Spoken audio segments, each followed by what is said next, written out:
ሰባት የኢትዮጵያ ስጋ ላኪዎች በዱባይ በቁጥጥር ስር ዋሉ። የተባበሩት አረብ ኤሚሬትስ የንግድ ከተማ በሆነችው ዱባይ ውስጥ ሰባት ኢትዮጵያውያን ስጋ ላኪዎች በቁጥጥር ስር ውለው ከአገር እንዳይወጡ ታግደዋል። ስጋ ላኪዎቹ ከተባበሩት አረብ ኤሚሬትስ እንዳይወጡ የተደረጉት ከየካቲት 13 እስከ የካቲት 17 ቀን 2008 ዓ.ም በዱባይ በተደረገው ገልፍ ፉድ ኤግዚቢሽን ላይ ከተሳተፉ በኋላ ነው። ለግለሰቦቹ ከአገሪቱ እንዳይወጡ ምክንያት የሆነው ከ6 ወራት በፊት ከኢትዮጵያ ከተላከ ስጋ ጋር የተገናኘ መሆኑ ታውቋል። ከኢትዮጵያ ከፍተኛ የስጋ ምርት ለምትቀበለው የተባበሩት አረብ ኤሚሬትስ በመስከረም ወር 2008 ዓ.ም ታሪክ ኤል ሁዳ የተባለ ድርጅት ከ2000 ኪሎ ግራም በላይ የሚሆን የበግ ስጋ ከ7 የኢትዮጵያ ቄራዎች ገዝቶ ነበር። ሆኖም ይህ ከ$1 ሚሊዮን በላይ የሚያወጣ ስጋ ወደ ተባበሩት አረብ ኤሚሬትስ ከተላከ በኋላ የዱባይ ማዘጋጃ ቤት ስጋው ተበላሽቷል ብሎ ወዲያው አቃጥሎታል።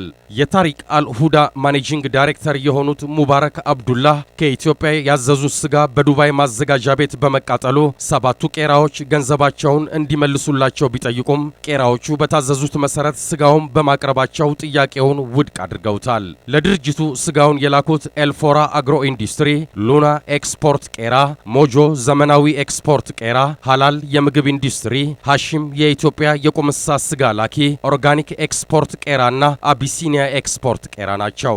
በኤግዚቢሽኑ ለመሳተፍ የሄዱትና ከዱባይ እንዳይወጡ የተደረጉት 2 የሉና ኤክስፖርት ቄራ ተወካዮች፣ 2 የኦርጋኒክ ኤክስፖርት ቄራ ተወካዮች፣ 1 የሃላል የምግብ ኢንዱስትሪ ተወካይ፣ 1 የሞጆ ዘመናዊ ኤክስፖርት ተወካይና የኢትዮጵያ ስጋ አምራች ላኪዎች ማህበር ጸሐፊ መሆናቸው ታውቋል። ከሰባቱ ኢትዮጵያውያን መካከል ግማሾቹ ፍርድ ቤት ቀርበው በዋስ የተለቀቁ ሲሆን የተወሰኑት ደግሞ እስር ቤት እንደሚገኙ ለማወቅ ተችሏል። ቀሪዎቹ ደግሞ በፖሊስ ቁጥጥር ስር ሳይውሉ ተሰውረው እዚያው ዱባይ እንደሚገኙ ምንጮች ገልጸዋል። ፍርድ ቤት የቀረቡት ስጋ ላኪዎች በመጀመሪያ ጉዳያቸው በሻርጃ ከተማ ፍርድ ቤት የታየ ሲሆን በኋላ ላይ ጉዳዩ መታየት ያለበት በዱባይ ፍርድ ቤት ነው ተብሏል። ከተባበሩት አረብ ኤሚሬትስ መውጣት ያልቻሉ ስጋ ላኪዎች በተፈጠረው ችግር እየተጉላሉ መሆኑንም ምንጮች አክለው ገልጸዋል። የኢትዮጵያ ቆንጽላ ስለ ጉዳዩ መረጃ የደረሰው መሆኑን የጠቆሙት ምንጮች እስካሁን ምንም አይነት መፍትሄ እንዳልተገኘ ገልጸዋል። ጉዳዩን አስመልክቶ የውጭ ጉዳይ ሚኒስቴርን ለማግኘት የተደረገው ተደጋጋሚ ሙከራ